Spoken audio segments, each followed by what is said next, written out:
All right, today I'm going to show you how to make my version of Migas tacos.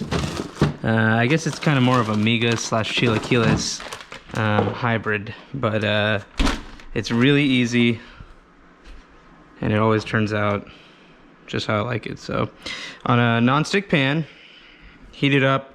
I like to do the tortilla first, let it get a little bit hot. The tortillas I'm using today are Trader Joe's handmade tortilla. They're really good, actually. They're some of the better pre-packaged tortillas I've had. And then a couple other things we'll be using. Salsa of your choice. This is I'm actually not a huge fan of this. I got it from Trader Joe's. It's okay. I've had better. And then let's see. Onion. A little bit of onion. As well as some tortilla chips. These are really good. Okay. And where's my ghee? I actually do use a lot of ghee when I cook. Contrary to what you may have been told, ghee is not really unhealthy.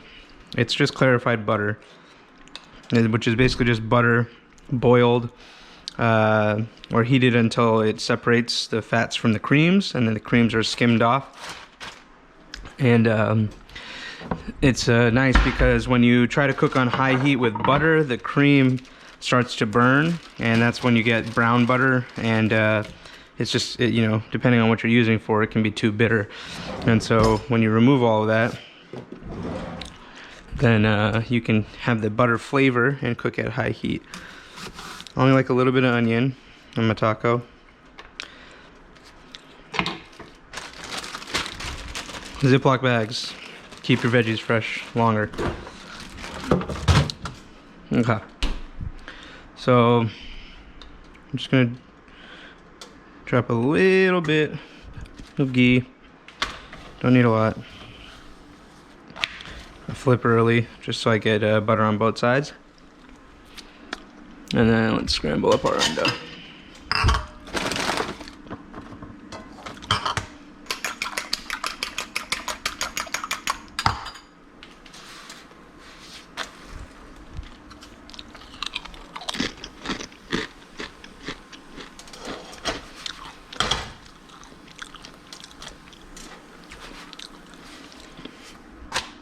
That's pretty good. Okay. Next step, onions.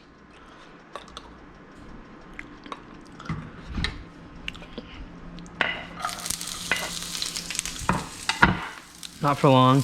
Just want to get them a little bit translucent. I'm gonna break some of these up because they're a little big. Well, I tried.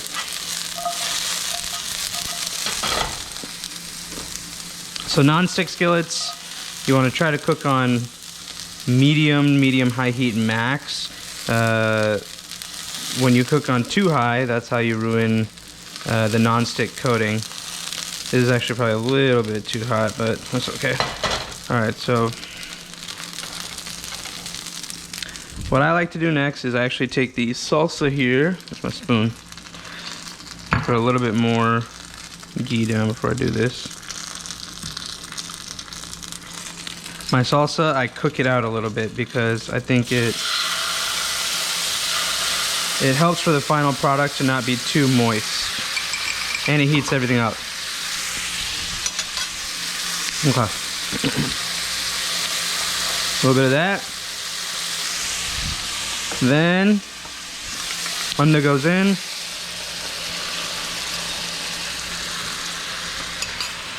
A little bit of salt. Don't salt your unda too early, it'll get watery because it breaks down the proteins before you want it to. Then grab some of these chips, crunch it up, put it over wherever your sauce is, so it soaks up some of that flavor.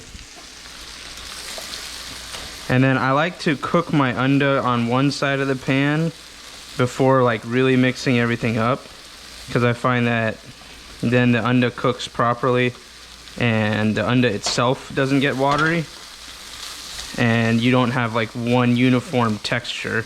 Because if you mix everything up right away, then everything gets kind of mushy, and there's no you know, the unda makes the chips soggy, and then you just don't really have a good final product. Last step, you can turn this off.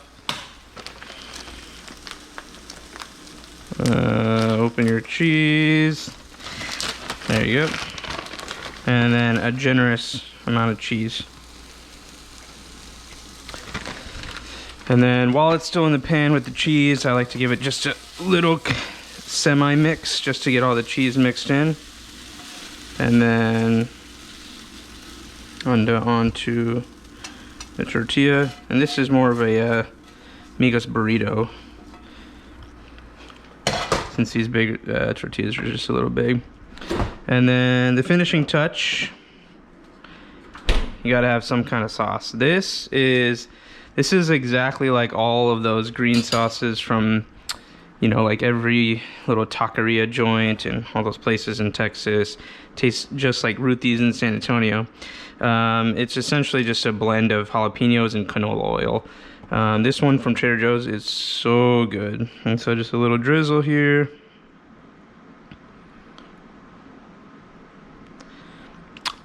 And then if you have like fresh cilantro, it's nice to just do a little drizzle. But that's it. That takes, what, 5 minutes maybe? 6 minutes? Something like that. All right.